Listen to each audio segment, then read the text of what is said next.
Sorry for that. Whatever reason, it decided not to work. So I sincerely apologize for that. A lot of dead air time. All right. So, hello. My name is Chris Vody, but also known as Christopher D. Vody, and known to some as Mad Cat. I don't do very many videos on this channel as it's primarily dedicated to my website as well as my books. But special fan request from Caleb Black. He's been asking me to go ahead and do some videos um, about my story. So, about my various books. So, I'm going to kind of wing this today. We're going to look at each of the books that I have available on the market, books that have me as an author. I'm going to read two excerpts today from two of my books. So, this should be a little bit fun. And then I'm going to talk about how the books came to be and any sort of ideas about how I came up with them. So, let's go ahead and jump into those now. As soon as my computer wants to function. There we go.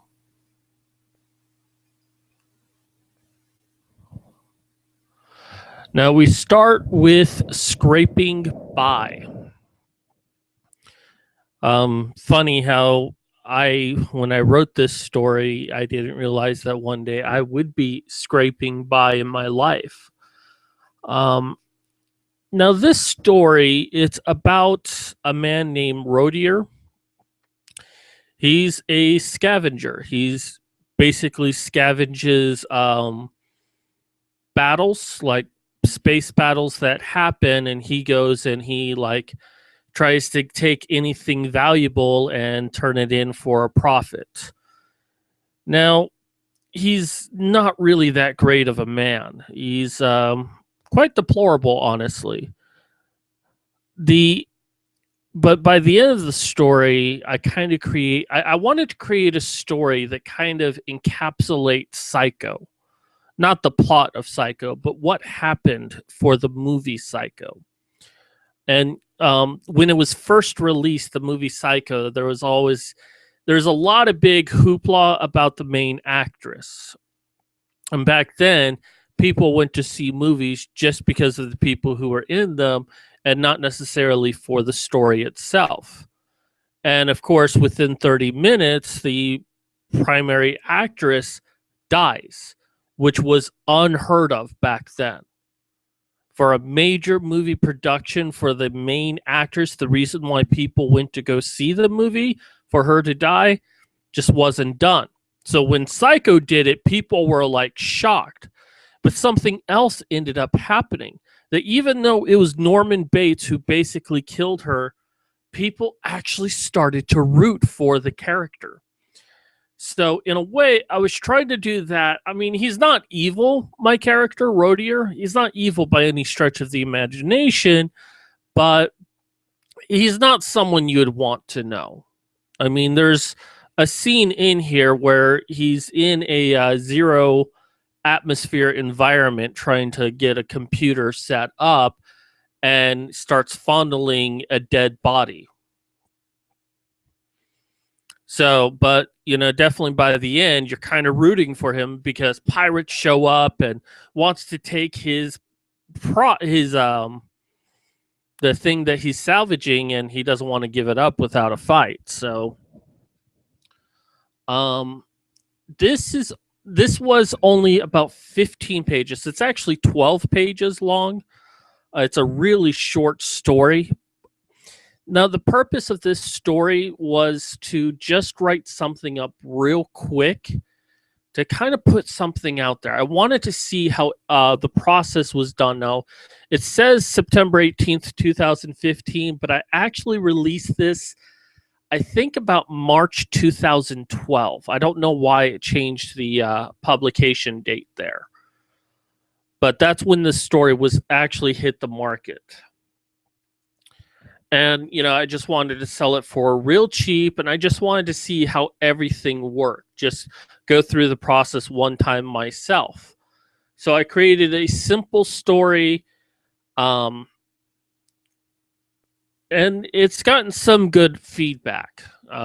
Some people have left comments, but then Amazon deleted them.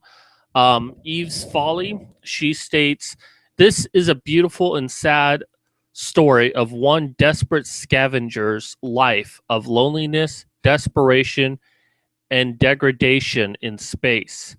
He's not a noble character. He's not extraordinary. He's even a bit disgusting, but you'll like him anyway, feeling the pain of his hopes and dreams slipping further and further away. A wonderfully descriptive and character driven story that should satisfy any diehard sci fi fan." By the way, if you're watching now, feel free to leave a comment in chat and I will try to answer it. So, yeah, this story wasn't really meant to be an example of my best work. Now, I did get it professionally edited, unlike the second book that I released, but we'll discuss that in a moment. And the cover, let's go ahead and click on that so you can see it. The cover was designed by me. I'm not an artist at all, but I'm still proud of it. Now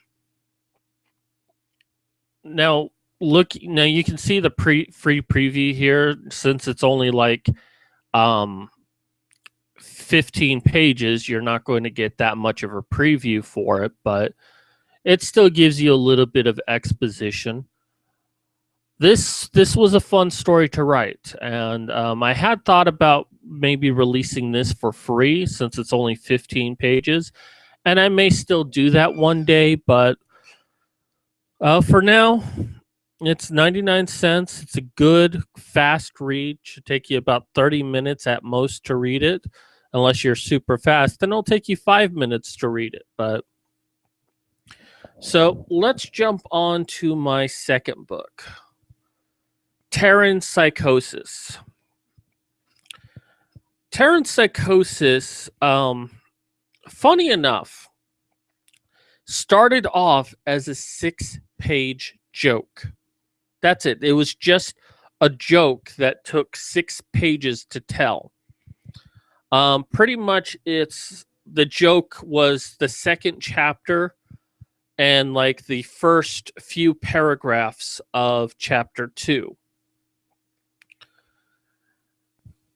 And when I did the punchline, I did an additional line after that. And my editor at the time, Anna Campbell, she told me that either remove that last line or finish the story, because that last line kind of leaves something more.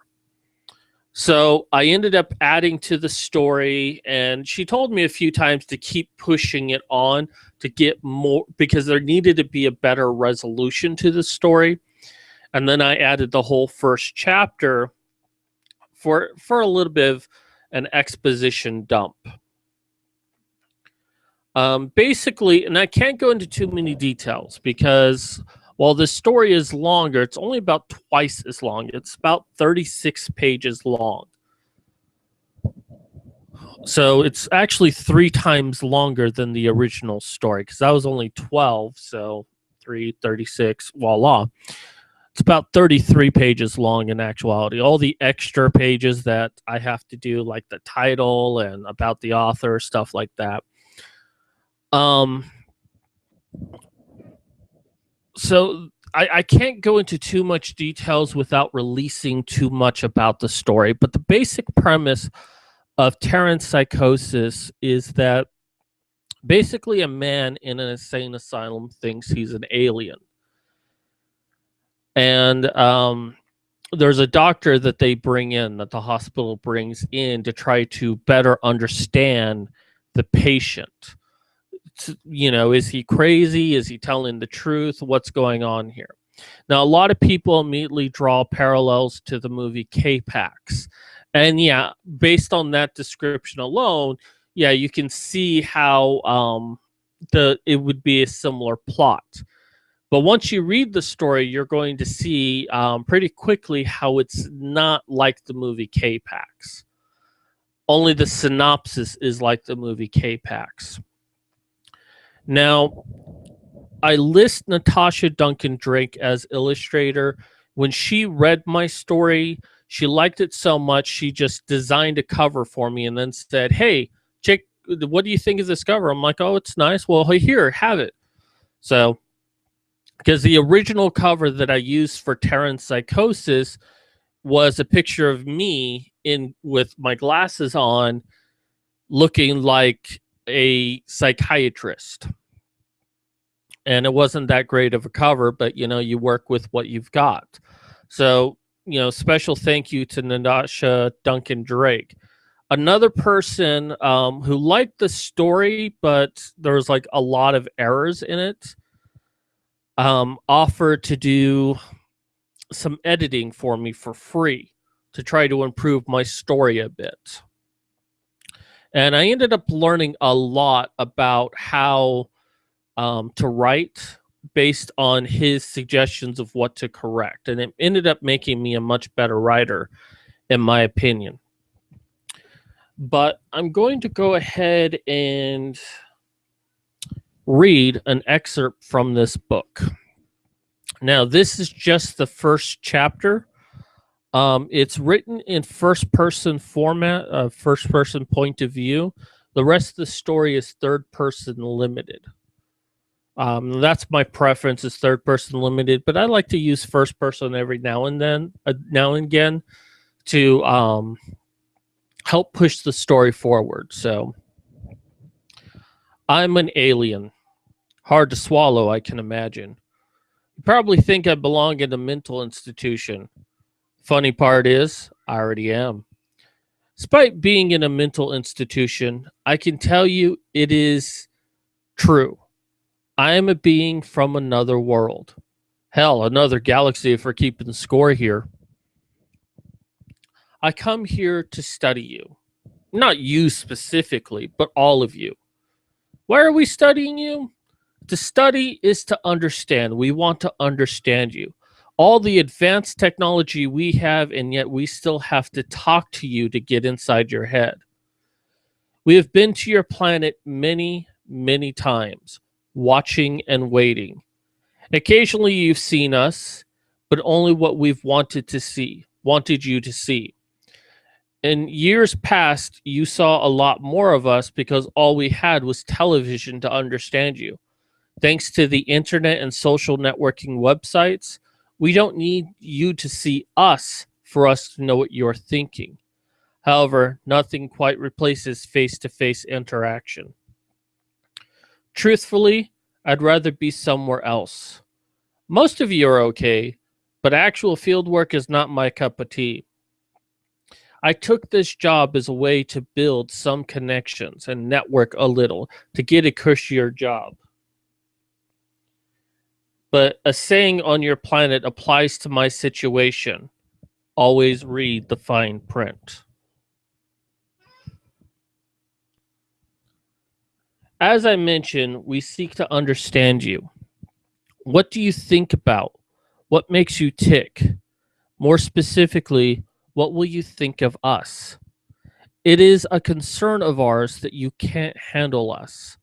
Some believe that you won't ever be able to. You're too violent. Others are the opposite and think you'll need more time. One thing that can be decided is that at present you are not ready for us. But enough about your race, let's talk about me. That is why I am here after all. My job was simple. Tell people the truth. My story starts with me arriving to Earth as a human. My appearance was altered to resemble humans, a far cry from what I actually look like. It's hard to describe the difference without a good frame of reference, but I can say we're not as smooth. So I came here and was able to set myself up with a job and a place to live. Until a few weeks ago, I was a successful businessman on Wall Street. I was the envy of many. Men wanted to be me and women wanted to do me. This was the life that all strive to have. This was the first stage of my operation: become wealthy and popular. I could have killed someone and not only gotten away with it, still be loved by many. Stage two involved revealing the truth. Now, I could have gone on TV and revealed myself, but these days, TV and movies are good at convincing people anything is real. So my antics on public media could be explained away. Same with the internet.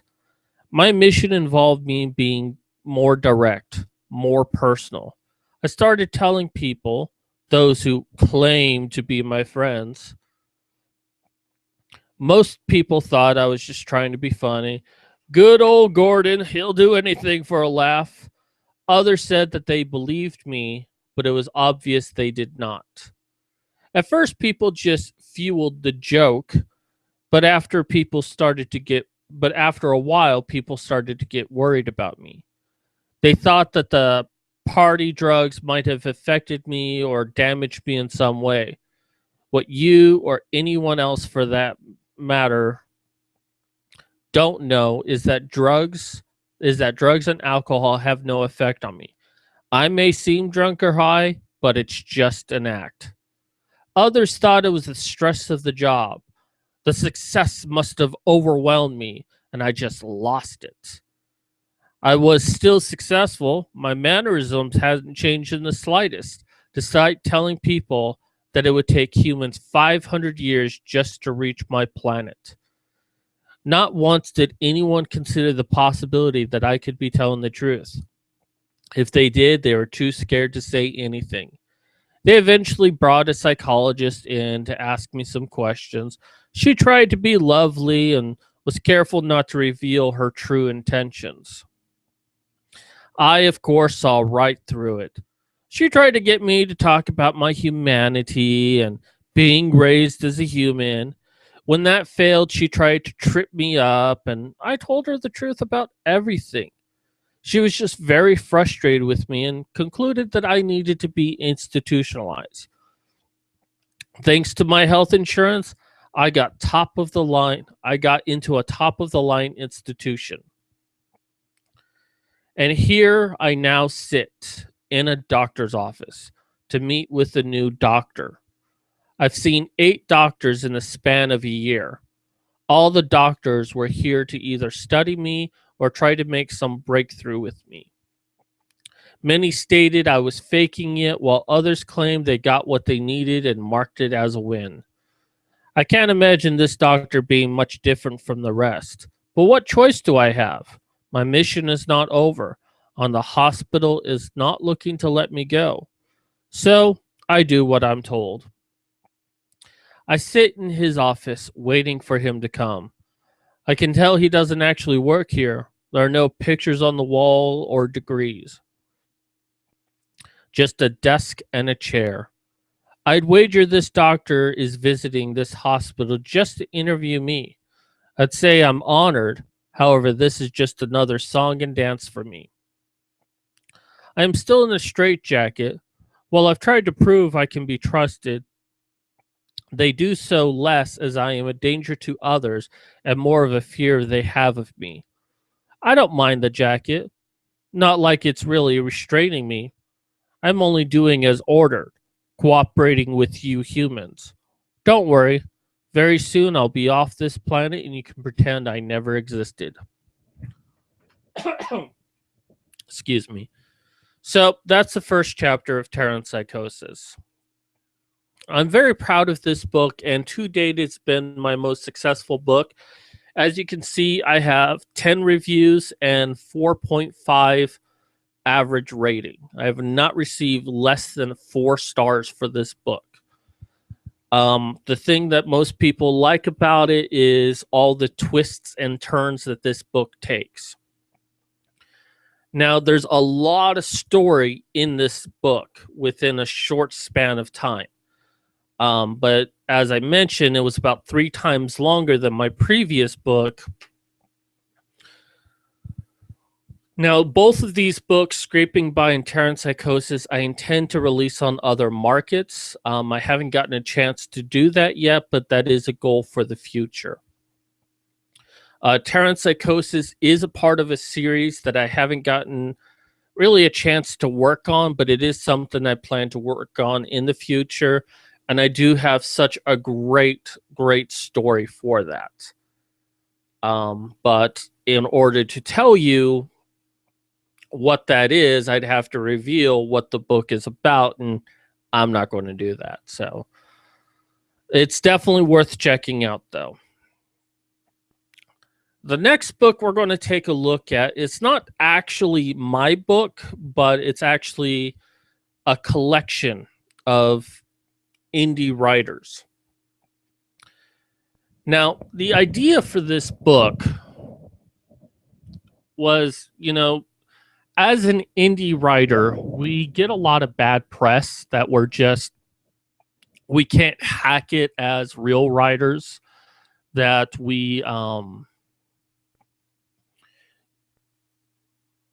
the quality of being an indie writer is so bad. So we wanted to show that as indie writers, we could actually be good.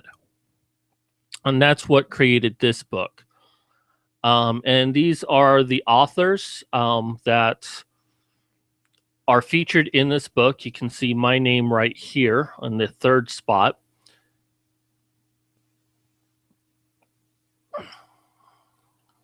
This was coordinated with Michael Gardner, and he also helped me with my other book, Terran Psychosis. And you can see my book here, Gunfight. So what this was basically we would write an entire story in only 540 words. Why 540? Well, if you read the foreword here, it talks about, what it really requires to write a book in today's age. And being an indie writer, all you have to do is type something in Microsoft Word, upload it to Amazon, and voila, you've got a book. And that's kind of why indie writers get such a bad rap. And, it could be a couple words long, or it can be 10 million words long. And you can set whatever price you want for it. Now, the reason for 540 words, which is mentioned in this paragraph right here, is that the person who wrote this, Maurice, she states that she once saw a book that was only 540 words long. So it kind of inspired this idea. So all of us writers basically got together and wrote our story. Now, the conditions for the story had to be that it had a beginning, a middle, and an end. We also got a professional editor to come in and look at every story to try to give it its absolute best that it could be. Now, I learned a lot doing this, because to tell a story in only 540 words is very difficult to do. And I mean like a complete story with a beginning, middle, and end. And, I was successful in it, but the thing is that the thing that you learn as a writer, whether you're writing a short story or writing a super long novel, is that sometimes there's an excess of words that don't really need to be there anymore. And this forced me to learn that, because I needed to maximize the amount of words I was using. In fact, I would think I only used like 530 instead of 540, because if I added any more words, it wouldn't have worked out properly. Because you can't just add 10 additional words and for it to make all sense. So I had to learn how to say what I needed to say with less words, basically. I have a sentence. Okay, let's take out the redundant words. Let's take out the unnecessary words. Let's just put on there what we absolutely need. Now, this is important even if you're writing a full length novel where size is not really a consideration, because, you know, a more succinct story that uses exactly what it needs and doesn't put a whole lot of fluff there in its wording makes it a better experience for the reader. So it's a hard thing to do. Now I'm going to go ahead and read my story from this. Now this is a free book that you can download, as you can see. So I'm going to read the entry that I had in this story. The wind blew from the south. Dust collected in the air. Many eyes focused on the two strangers on the lonely road as each of them stood at death's doorstep. The strangers were determining who would go in and who would walk away. Jake Silver's fingers were inches away from his holster. His eyes were narrow, cold and calculating. Doing the math, as they say. Never had he met a woman who couldn't knock her off her feet. He couldn't knock. This is hard to read because I'm doing it in a southern drawl. Never had he met a woman he couldn't knock off her feet, but that usually involved time in a saloon. It was me, a woman, that stood at the end of the street with fingers at the ready. His terms dictated the fight. It wouldn't matter the power of the weapon or the rounds in the chamber, only which of us had the truest shot first. Likely his before mine. Suddenly his hands slapped against his revolvers. My hands reacted, reaching down. Not for my guns, but rather a small mirror. My hands high in the air before his, stopping at midpoint and letting go. Something shiny dancing in the sky. Jake's eyes focused on that, as his mind was confused and bewildered. They say never bring a knife to a gunfight, but what did they say about this? The mirror reflected the light of the day, piercing his eyes. They closed only for a moment. As they opened, my fists were upon him. I might not hit like a man, but my diamond ring scratched up his face something good. He stood a moment in shock. I grabbed his thumbs and pulled them hard back, causing his guns to drop. He snapped his hands from my grip and balled them up tight as he came a-swinging for me. He towered me by 2 feet, but that would be to my advantage. I moved everywhere I could, avoiding his strength.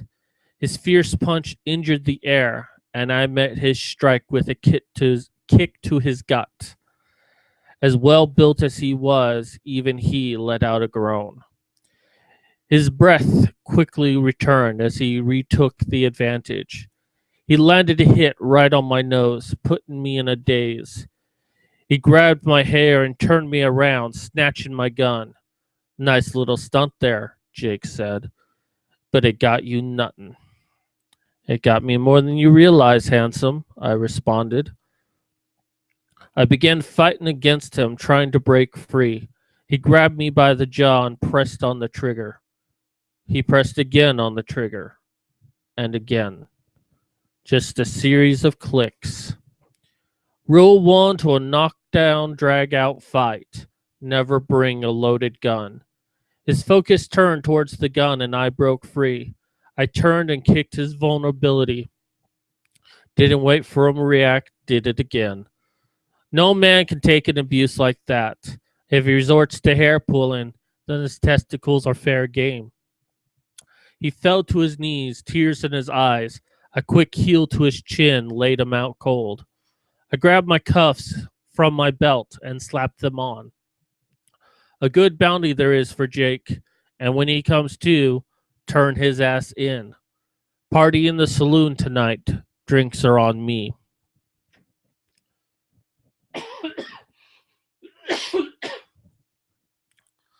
So that was my entry.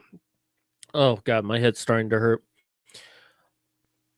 I thoroughly enjoyed that entire experience, and I would love to do that again. So let's go ahead and jump to the next book, Dagar Legacy, Journey to Darley. Now, I shortened the title for the display.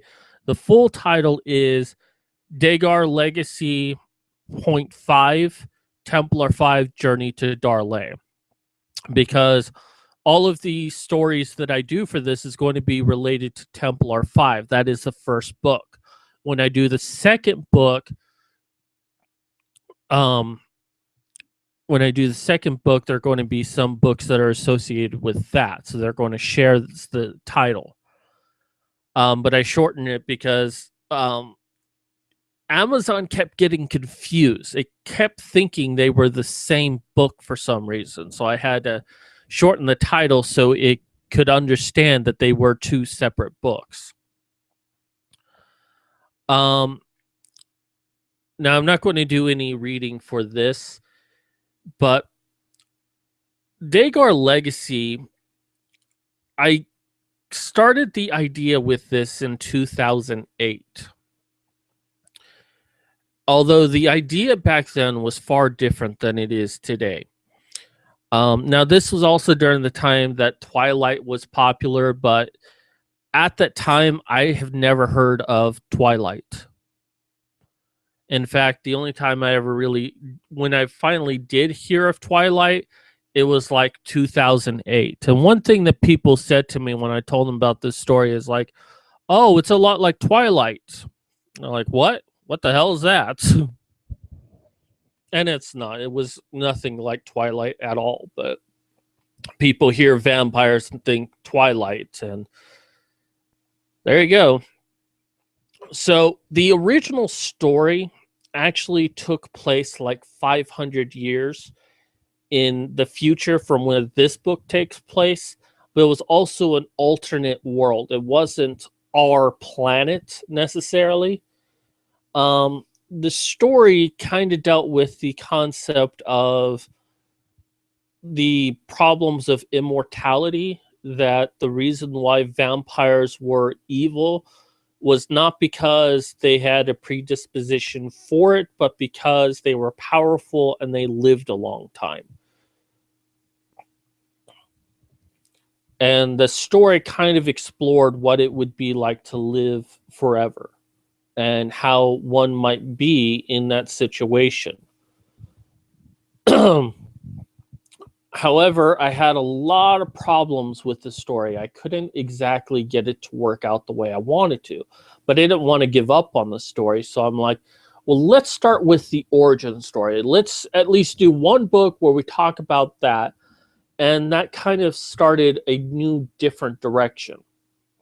Now, the only thing that the original story and this story have in common is actually this book specifically, Journey to Darley. Now, I had only planned for this to be like one chapter. Basically riding up to the keep, going in and asking the vampires for help. And that was the end of the chapter in the original story.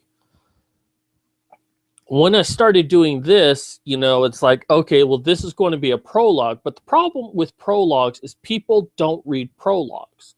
They see a prologue, they're going to skip it. Because usually prologues, have something that's important to the story. But at the same time, it's like...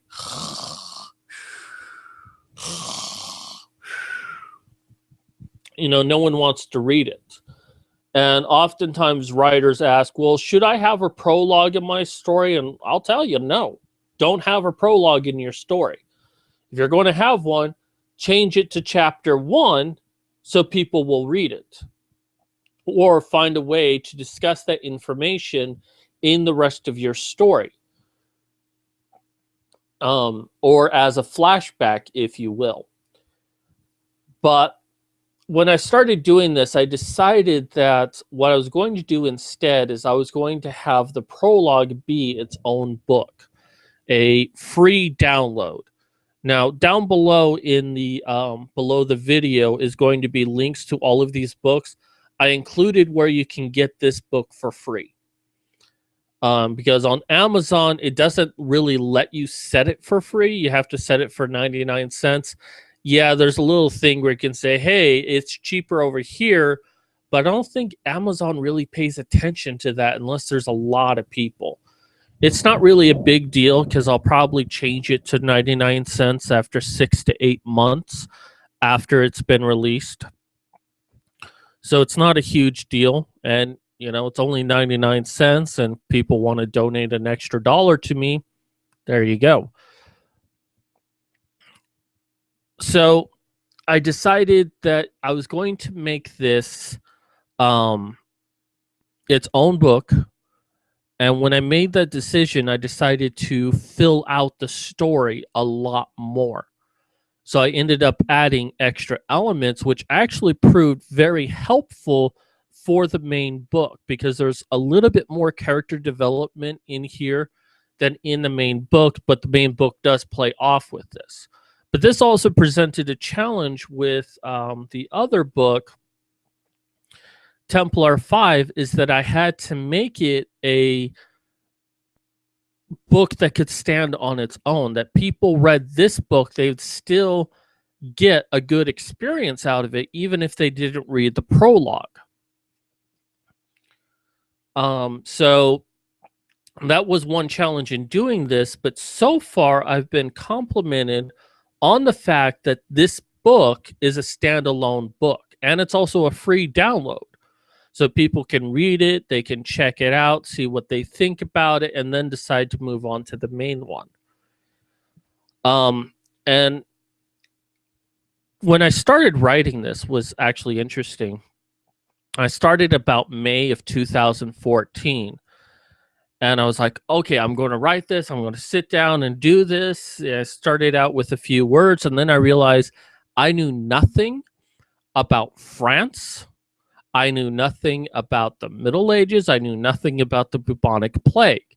I'm like, okay, I need to do some research. I'll just do it for a month, you know, and then I'll start writing the story. Well, 1 month turned into 6 months.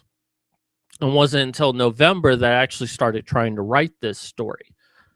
And I was still continuously doing research. And I have quite a bit of understanding of this world now. And in doing the research, because I was researching history, I was researching economics, world building, what have you, anything associated with that time period, I was researching it. And what really, I think, added to my story was the fact that it was too easy to state that vampires were behind some of the major political events that was happening. Because while we do have some idea about how things were, saying that vampires were really the reason behind all of it actually makes sense. In many ways, the story kind of writes itself. And that's really what my story the premise of my story is that the vampires basically are invading the known world right now with Europe. Technically, they're also doing it with China, as both China and Europe are the two major powers of the time. Two major powers, not the only powers. There are others. So they're basically invading, but they're doing this a bit smart because vampires can live for a very long time. It's believed that they're immortal. But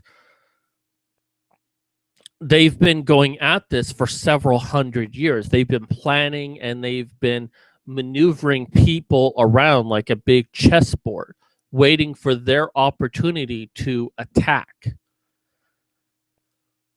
And they are winning.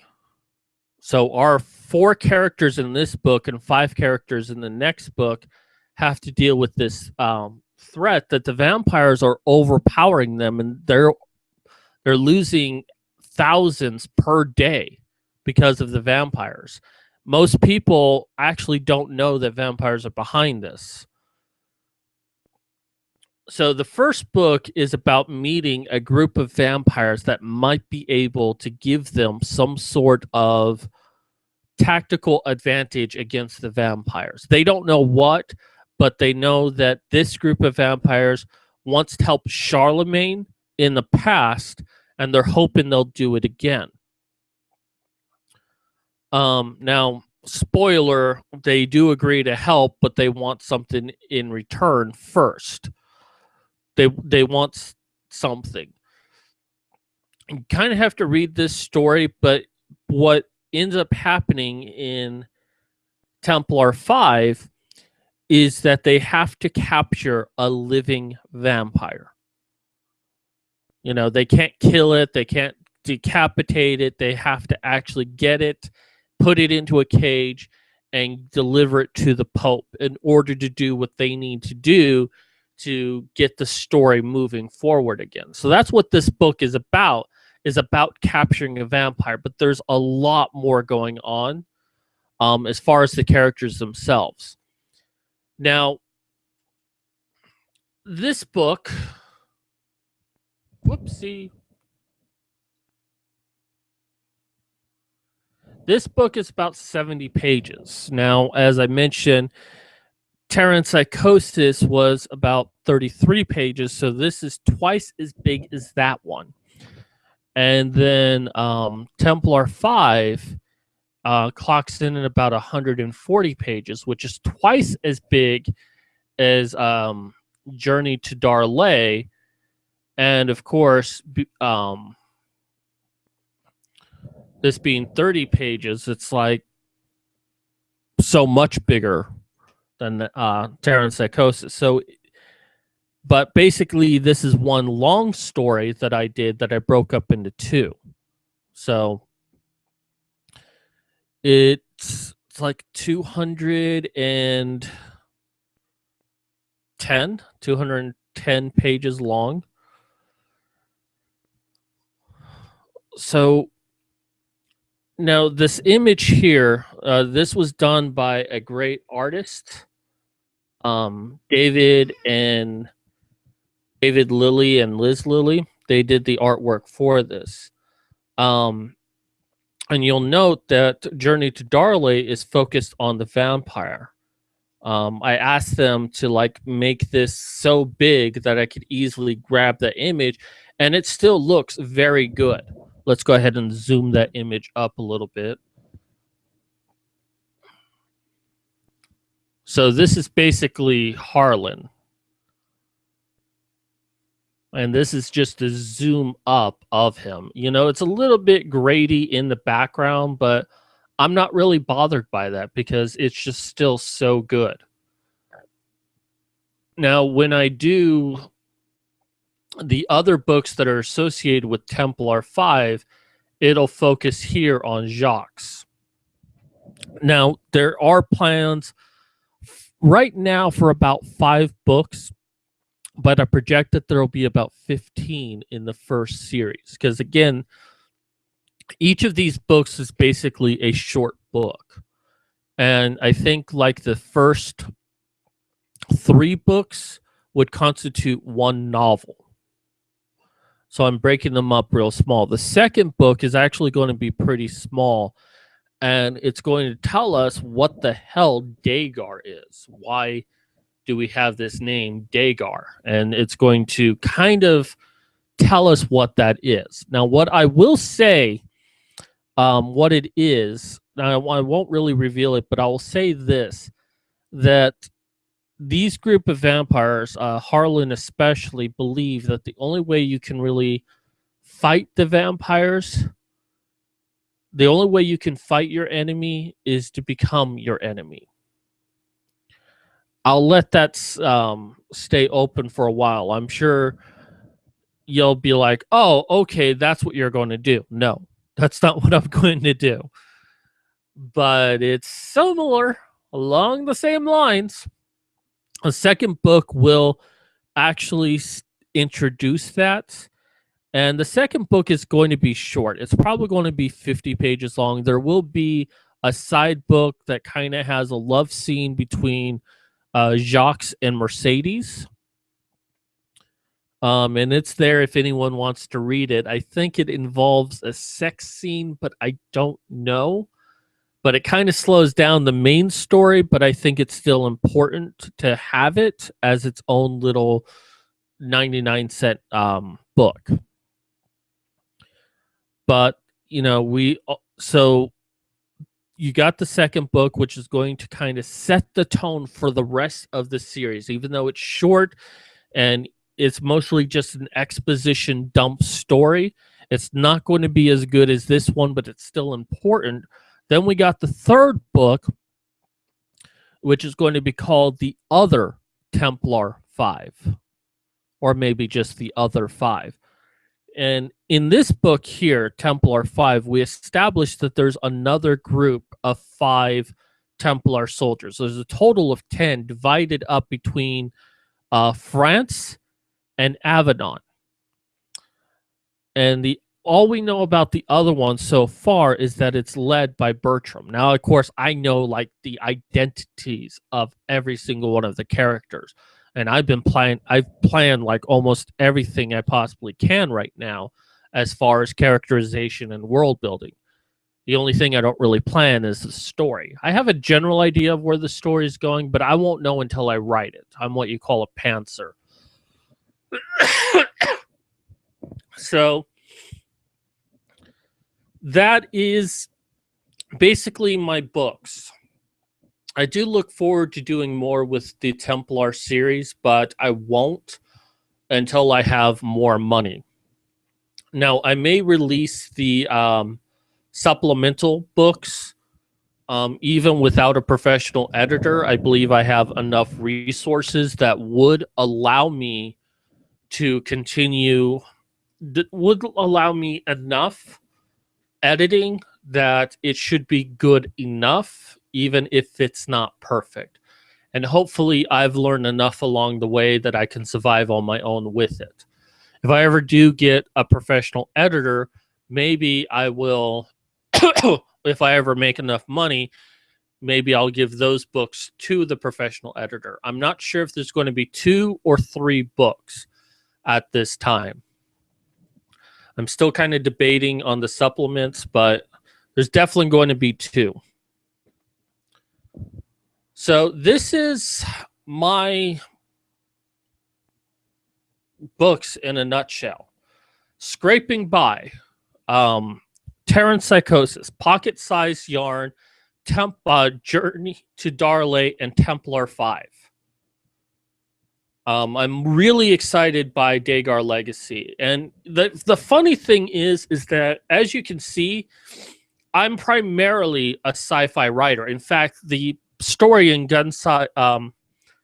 Pocket-Sized Yarn was originally a sci-fi story because it was originally called Twin Suns Gunfight, because the planet they're on has 2 suns, kind of like Tatooine. But I kind of had to remove that little detail from the story in order to make the most of the story. But it was originally a sci-fi. So I'm a science fiction writer, and yet I'm doing a historical fantasy paranormal novel, about vampires in medieval Europe. And this is a lesson that I really want to put out there for people, because you hear these common quotes from all sorts of writers, about how you shouldn't do this or you shouldn't do that. And all of it is just bullshit. And probably the biggest one of all that's bullshit is write what you know. With 30 years ago, that might have been good advice. But today, with the access to the internet that we have, the idea of writing what you know is ludicrous, because you can research almost anything these days. And when you're starting out, write what you know. Write what you know, expand upon it, get the practice in. But when you're really ready to tell a story, write something you don't know about. Go and do the research. Or rather, don't write what you know, but write what you can learn. Is probably the better thing. And I've spent a lot of research on this, and I've produced a story that so far people have told me is pretty good, and I've gotten 1 5-star review so far for it. So I'm thinking this is going to be a great novel. Now, if J.K. Rowling has taught me one thing, is that oftentimes people are not going to notice you for your first novel in a series or your first novel period. It's probably going to take several novels. So it might take me to my 4th or 5th novel in this series before people are like, wait a minute, this is a really good story. Because now they can read all of these stories together. So I want this to be successful, but I know that it probably isn't. I'm going to do everything I can to get the word out there about this. But, I got a professional editor. I got a professional artist for my book. And with any more stories that I release, any core books that I release, it's always, always, always going to have both a professional professional editor and a professional artist. Because I don't know if I could just go back to being just a guy who edits his own work and releases it. With that said, though, it is going to make it difficult for me to release books as fast as I want them, because I'm going to require building money off of my work. But that's why I'm going to take a break from writing fiction and work on writing help books, writing help books, how to be a better writer. So I hope you enjoyed this. I hope you got a glimpse into my mind to see, how I kind of came up with this. I know it's not very detailed. I'm better when people ask me questions versus just talking off the top of my head, basically. I hope you like my read-throughs. I know I don't have a really great voice, and that's why I'm a writer. But thank you for spending time with me today. I hope you enjoyed this video. It was a lot of fun doing, because I love talking about writing. I love teaching other people. Probably the biggest thing that I'll have for anyone out there is you want to be a good author. Release a couple of books and start teaching a writer how to be an author. Everything that you've learned, teach it to them, because what's going to happen is you're going to become better yourself by teaching them the things you already know. You're going to end up learning from them. Anyways, that does it for me. I'm going to go ahead and skedaddle. Everyone take care, and be sure to check out my books and go ahead and pick up a couple. I could use the money. Anyways, take care.